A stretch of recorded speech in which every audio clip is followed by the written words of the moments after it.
Assalamualaikum warahmatullahi wabarakatuh. Perkenalkan, nama saya Aluna Saskia Melandani, nomor urut 4. Saya dari kelas 11 Pascal. Baiklah, kali ini saya akan menjawab pertanyaan dari uji kompetensi bab 2. Adapun pertanyaan yang pertama, apa yang dimaksud dengan demokrasi? Di sini, demokrasi adalah bentuk pemerintahan di mana semua warga negaranya memiliki hak setara dalam pengambilan keputusan yang dapat mengubah hidup mereka. Kemudian pertanyaan yang kedua, jelaskan macam-macam demokrasi. Demokrasi berdasarkan penyaluran kehendaknya terbagi menjadi dua. Yang pertama, demokrasi secara langsung. Maksudnya, dalam sistem ini semua warga negara terlibat langsung serta memiliki hak dalam pengambilan keputusan oleh pemerintah. Dan yang kedua, ada demokrasi secara tidak langsung. Demokrasi secara tidak langsung di sini maksudnya kekuasaan tertinggi tetap berada di tangan rakyat, tetapi melalui perwakilan. Kemudian demokrasi berdasarkan hubungan antar kelengkapan negara terbagi menjadi 4. Yang pertama ada demokrasi perwakilan. Demokrasi perwakilan dengan sistem referendum maksudnya setiap warga negara memiliki hak untuk memilih para wakil di parlemen dengan melalui pemungutan suara secara menyeluruh.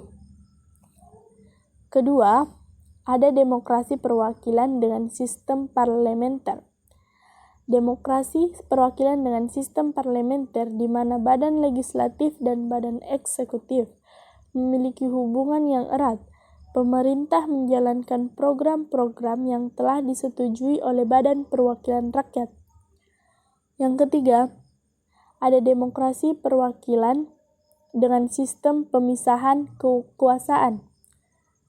Demokrasi perwakilan dengan sistem pemisahan kekuasaan maksudnya kedudukan badan legislatif dan badan eksekutif berada di tempat yang terpisah dan tidak berkaitan dengan secara langsung. Yang keempat, ada demokrasi perwakilan dengan sistem referendum. Demokrasi perwakilan dengan sistem referendum dan inisiatif rakyat, di mana sistem ini menggabungkan antara demokrasi perwakilan dan demokrasi secara langsung. Dan ada juga demokrasi berdasarkan prinsip ideologinya. Nah, berdasarkan prinsip ideologinya, demokrasi terbagi menjadi 3 bagian, yaitu yang pertama ada demokrasi liberal,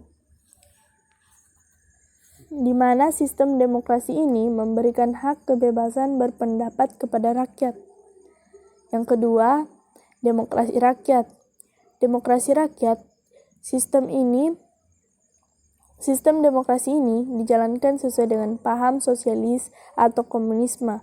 Sistem ini mendahulukan kepentingan negara dan kepentingan umum di atas kepentingan individu. Yang ketiga ada demokrasi Pancasila.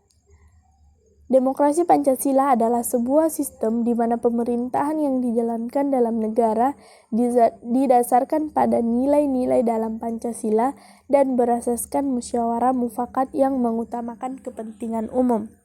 Lanjut ke pertanyaan yang ketiga, jelaskan soko guru demokrasi universal. Baiklah, soko guru demokrasi universal adalah pilar-pilar yang merupakan pondasi untuk membangun suatu sistem yang demokratis, serta menegakkan berdirinya demokrasi. Lanjut ke pertanyaan yang keempat, jelaskan bahwa nilai demokrasi Pancasila lebih unggul jika dibandingkan dengan demokrasi lainnya.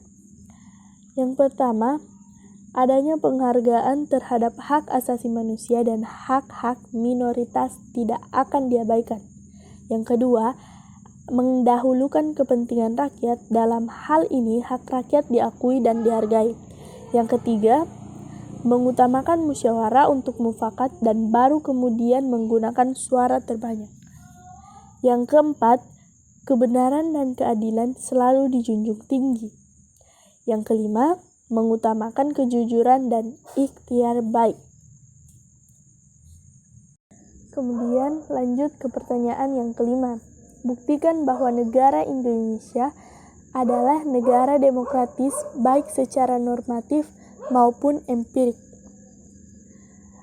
Baiklah, secara normatif, asas demokrasi pada Indonesia dapat dibuktikan melalui manifestasi yang tertera di Pancasila dan bentuk-bentuk formal seperti pemilu langsung. Kemudian secara empirik, pembuktian bahwa Indonesia merupakan negara demokratis dapat dilakukan dengan mengurai sejarah keberlangsungan politik praktis negara. Baiklah, kita ke pertanyaan yang terakhir atau yang ke-6. Pertanyaannya yaitu, kemukakan prinsip-prinsip yang perlu dilaksanakan untuk mewujudkan kehidupan yang demokratis. Nah, prinsip yang pertama yang harus kita terapkan yaitu kedaulatan di tangan rakyat. Yang kedua, pengakuan dan perlindungan terhadap hak asasi manusia. Yang ketiga, pemerintah berdasarkan hukum. Yang keempat, peradilan yang bebas dan tidak memihak. Yang kelima, pengembalian keputusan atas musyawarah. Dan yang terakhir, adanya partai politik dan organisasi sosial politik. Baiklah, sekian jawaban saya mengenai uji kompetensi bab 2. Kurang dan lebihnya mohon dimaafkan. Assalamualaikum warahmatullahi wabarakatuh.